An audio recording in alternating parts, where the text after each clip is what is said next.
So second straight day where we actually had a real midday rally. We had a rebound, Dow down almost 300 points both days. So it's a resilient market on one hand, but also very indecisive because these rallies, they didn't see a lot of follow through. I do think a few things to note. Traders are looking at a market that is tentatively trying to figure out if these are the lows. We're right where we were 5 weeks ago.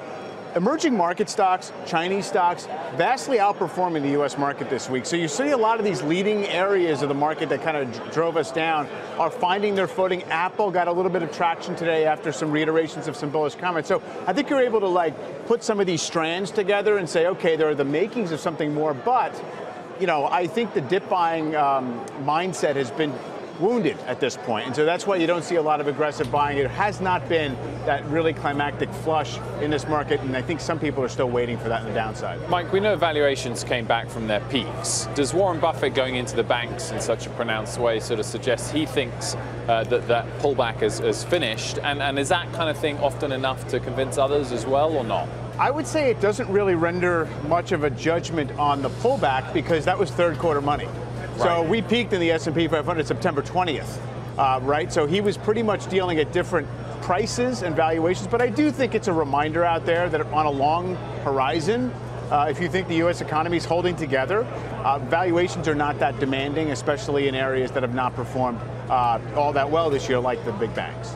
Kourtney, we saw markets turn higher and notably higher, and we look at materials and industrial stocks and the leg higher we saw there in the second half of the trading session today on all of those headlines around the U.S. and China and the development of trade talks. Do you think that's the biggest thing investors are watching for right now?